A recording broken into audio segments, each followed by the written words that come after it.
भारत की शान एक ऐसा जानवर जिसे देखना ही अपने आप में एक अद्भुत अनुभव है। मैं आज जिस जानवर के बारे में बात करने जा रहा हूँ उसकी पॉपुलेशन भारत में सर्वाधिक है। आज मैं बात करने जा रहा हूँ रॉयल बंगाल टाइगर, जिसकी कहानी केवल जंगल से नहीं जुड़ी बल्कि हमारे इतिहास से भी जुड़ी हुई है। टाइगर विश्व में कई कंट्रीज़ के अंदर पाए जाते हैं। टाइगर रशिया में मिलते हैं, चाइना में मिलते हैं, नेपाल में मिलते हैं, इंडिया में मिलते हैं, इंडोनेशिया में मिलते हैं, थाईलैंड में मिलते हैं और बांग्लादेश में मिलते हैं। इन सभी कंट्रीज़ के अंदर यदि हम टाइगर को देखें तो भारत एकमात्र ऐसा कंट्री है जहां पर लगभग 75% टाइगर टोटल मिलते हैं। हमारे यहाँ पर प्रेजेंट टाइम में टाइगर की जो संख्या है वो लगभग 3000 से 4000 टाइगर के बीच में है। अकेला भारत पूरे विश्व का लगभग 75% टाइगर्स अपने पास रखता है।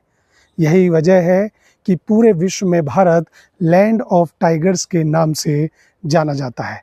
यदि हम टाइगर की बात करें, जो कि भारत में रॉयल बंगाल टाइगर की एक सब स्पीसीज़ मिलती है, यदि हम इस टाइगर की बात करें तो ये टाइगर इतना शानदार एनिमल है जो डिफरेंट टाइप के लैंडस्केप में रहने के लिए बना है। यह tiger Jim Corbett national park में हिली टेरेन के अंदर लैंडस्केप में रह सकता है। ये रणथंभौर नेशनल पार्क के अंदर एरिड जोन में शुष्क क्षेत्र में रह लेता है। ये swampy area mangroves Sundarban delta में रह सकता है और ये साउथ इंडिया के घने जंगल बांदीपुर नेशनल पार्क में रह सकता है। टाइगर बहुत ही शानदार एनिमल है। ये एक बहुत बड़ी टेरिटरी को अपने साथ रखते हैं, अकेला रहना पसंद करते हैं। ये एक सोशल एनिमल नहीं है।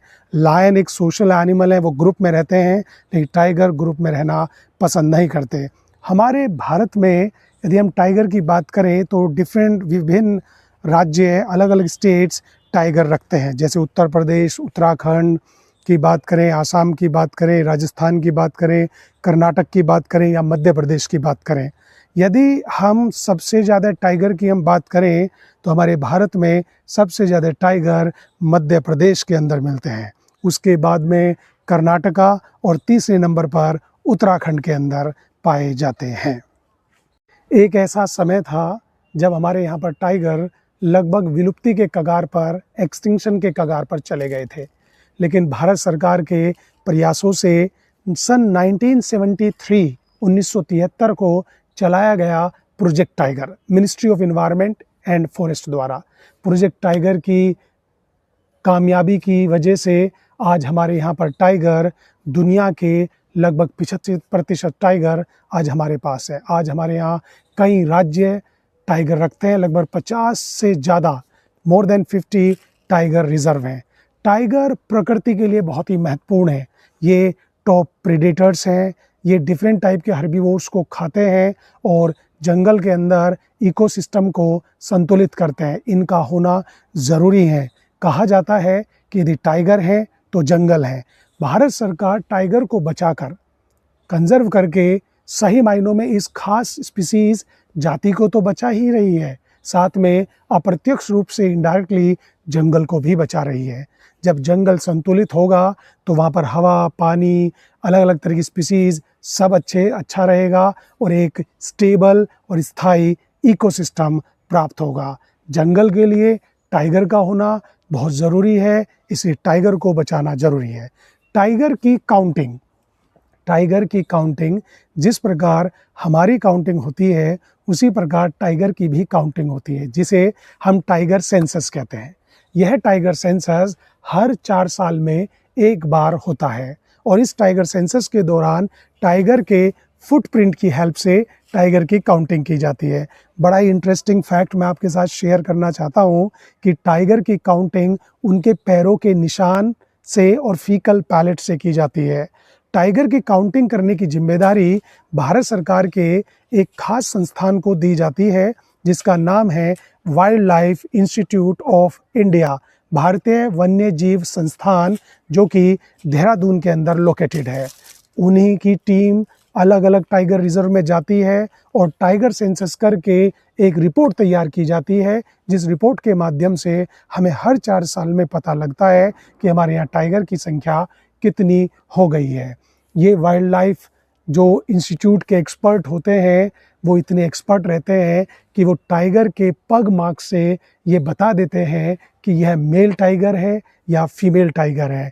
इवन वो पग मार्क्स की हेल्प से टाइगर का वज़न तक आइडिया लगा लेते हैं।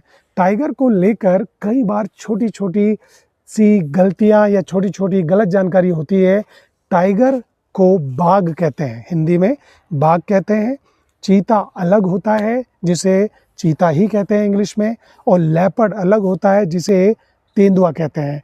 तो कई बार लायन, टाइगर, लेपर्ड, जैगुआर और चीता, इन सब में डिफरेंस करना कई बार मुश्किल हो जाता है। लायन, जिसे शेर कहा जाता है, जो कि बब्बर शेर, जो कि मिलते हैं हमारे भारत के अंदर केवल गुजरात के अंदर, जिसका नाम है गिर नेशनल पार्क। जबकि टाइगर जो होता है वो बाघ कहलाता है, जिसके ऊपर यूनिक फुटप्रिंट्स वाली, जैसे लाइक फुटप्रिंट की तरह, फिंगरप्रिंट की तरह निशान होते हैं, स्ट्राइप्स होती हैं। हर एक टाइगर के पास यूनिक स्ट्राइप्स होती हैं, जो बाघ कहलाता है। टाइगर, लायन टाइगर, लेपर्ड तेंदुआ होता है जिसके स्पोर्ट्स होते हैं। चीता, जिसके पास टीयर लाइन होती है, जो चीता हमारे यहाँ पर मध्य प्रदेश के अंदर अफ्रीकन कंट्री से लाकर रखे गए हैं कूनो नेशनल पार्क में। बात हमारी टाइगर को लेकर यदि हम करें, रॉयल बंगाल टाइगर, जो कि एक बहुत ही यूनिक और बहुत ही खास एनिमल है हमारे जंगल के लिए भी और हमारे इतिहास के लिए भी। आप देख सकते हैं पुराने कई सारे प्रतीक जिन पर टाइगर के आपको फेस या टाइगर के आपको निशान दिखाई देंगे। टाइगर शौर्य का प्रतीक है, टाइगर बहादुरी का प्रतीक है। कई पुराने समय में राजा महाराजा अपने झंडों के अंदर, फ्लैग के अंदर और अपने राज्य चिन्हों के अंदर टाइगर का फेस या टाइगर को यूज़ किया करते थे। चाहे प्राकृतिक महत्व हो, चाहे ऐतिहासिक महत्व हो, टाइगर का अपना महत्व है। और जो कि हमारी जो कंट्री है, हमारा जो देश है, वो एक यूनिक हैबिटेट है जहाँ पर टाइगर काफ़ी अच्छी संख्या में मिलते हैं। तो हमारा कर्तव्य बनता है कि हम टाइगर को बचाएं। सरकार अपने स्तर पर बड़ा अच्छा कार्य कर रही है और टाइगर को बचा रही है। Save tiger, save nature and save globe. Thank you for watching.